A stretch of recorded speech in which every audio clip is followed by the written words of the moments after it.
fix this annoying affliction either. Precisely. It's already too deeply intertwined with your fate. Imagine your destiny is a tree. This affliction is like a new shoot growing from its branches. It's been helping you absorb sunlight and dew this whole time. It, long ago, began to shape your fate. If you cut it off now, the wound left behind might fester, infecting the entire tree. You make it sound like it's a good thing. It's clearly getting in my way, keeping me from mixing the drinks I need. It's more like one of those vines that wrap around the trunks of giant trees, restricting their growth and slowly strangling them. Well, if that were the case, your fate would have rejected it, and we could have easily pruned it away. Unfortunately for you, it's not at all what you say it is. All right, enough talk.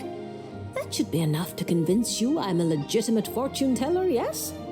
Now, just like I told you, come here and pick a card at random. And let me give you a little advice about your future. So I just pick one at random, Okay. How about this one? No, wait! This one! Don't overthink it. No matter how you choose, you can only ever draw the card that's destined for you. Oh, this fortune teller's laugh is so creepy. She's just like an old witch from a fairy tale. But since she's so good at it, her advice could prove really helpful. I have to choose my card carefully. Huh? Traveler? Paimon? True to form. Here you are at just the right moment. Well said. Compared to an intangible thing like fate, commissions have a far more intuitive effect on shaping our words and deeds. Now, seeing as you're here, perhaps you could have a word with this little one. She doesn't seem very trusting of an old witch like me. Well, it's not so easy to trust a weird-looking fortune teller who's set up stall in the middle of nowhere. Oh, the traveler seems to know this fortune teller pretty well. Great. I can finally ask someone I trust. Traveler? Paimon? Come over here for a sec. I need to talk to you in private. Looking for new ingredients, of course. Oh, my previous approach to mixing drinks was far too narrow-minded. I kept limiting myself to actual food. Paimon wouldn't exactly call the things you put in your drinks food, Diona. Well, it's all technically edible, as long as you grit your teeth and close your eyes. It's stuff you can force yourself to swallow. Exactly! I've already found a bunch of rusted screws, scrapped cables, coagulated chunks of grease, dust bunnies, toe jam. And it's all thanks to that guy from the Fontaine Research Institute who makes Fanta. He's been a real help. Well, I heard that really tasty fizzy drink stuff comes from the Fontaine Research Institute, so I headed over to take a look.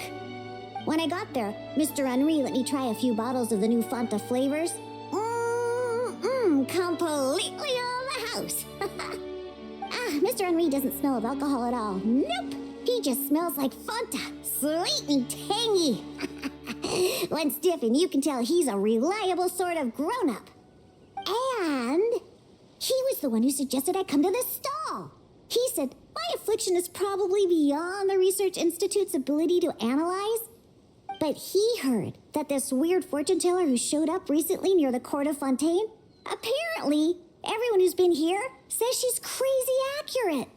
Maybe if you get your fortune told, you'll learn something about what's causing your affliction. If you grasp the principles behind it, perhaps you could find a cure.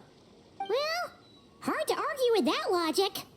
Guess he didn't end up becoming a researcher at the Fontaine Research Institute for nothing. So I came here to see the fortune teller. As soon as I walked over, she stopped me and said there was a strange disturbance surrounding me. Before I could ask, she blurted out all the answers to my questions. But the scientific logic of the Fontaine Research Institute doesn't directly apply to divination. Even if you understand the principles, it doesn't mean the solution will be easy to come by. Just like I told you.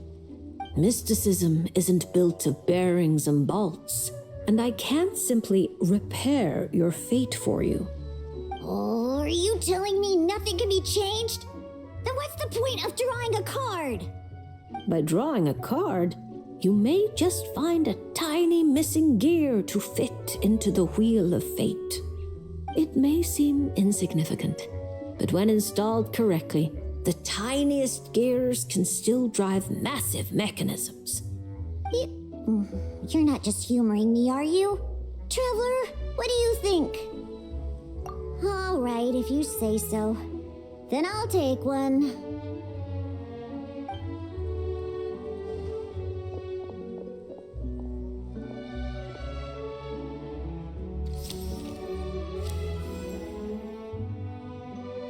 All right, here we go. Looks like it's... Oh my, how strange. To think the disturbance surrounding you has grown with such vigor. It's no longer a shoot, but a sturdy branch. How curious. Huh? What are you saying? Does this mean the drinks I mix will taste even better from now on? If we judge solely by your affliction, that would indeed be the case.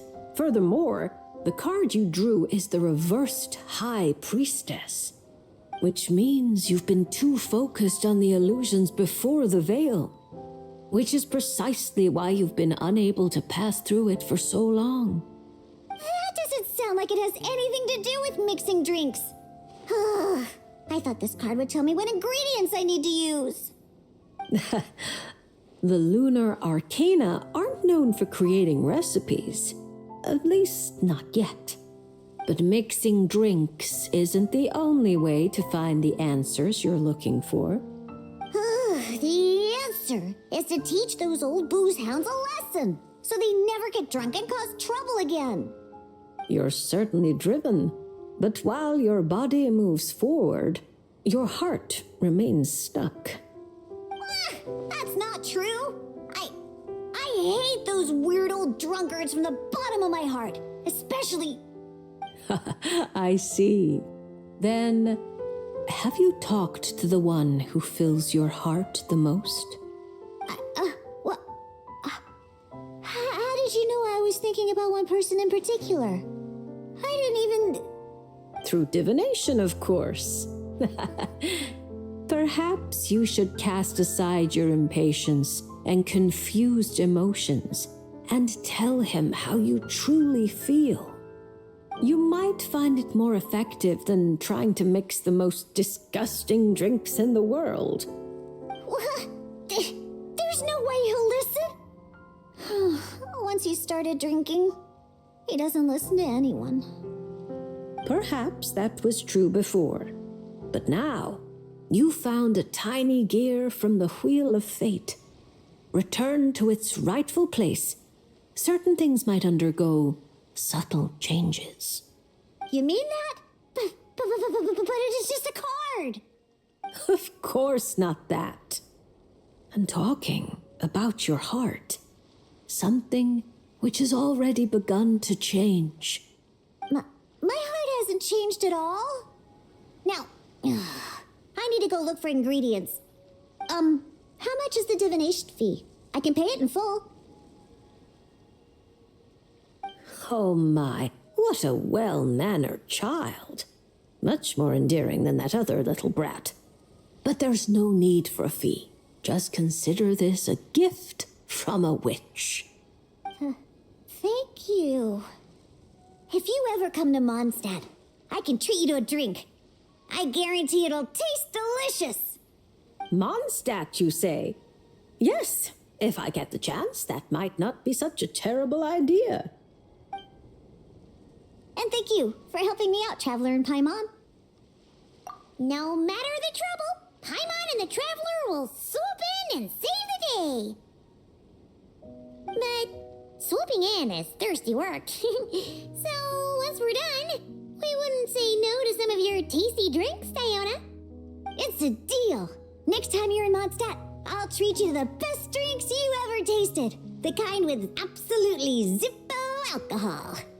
By the way, if you have any more questions about your card, look for someone named Mona. You probably already know who I'm talking about. Mona? Yeah, I know her. She always orders the cheapest drinks. Is she a powerful fortune teller too? Ha! She's nowhere near my level. Still, She should be up to the task of reading the Lunar Arcana. Otherwise, she might as well hang up her hat. Just tell her you've brought a prophecy on behalf of the mighty astromancer Barbaloth Trismegistus as a test.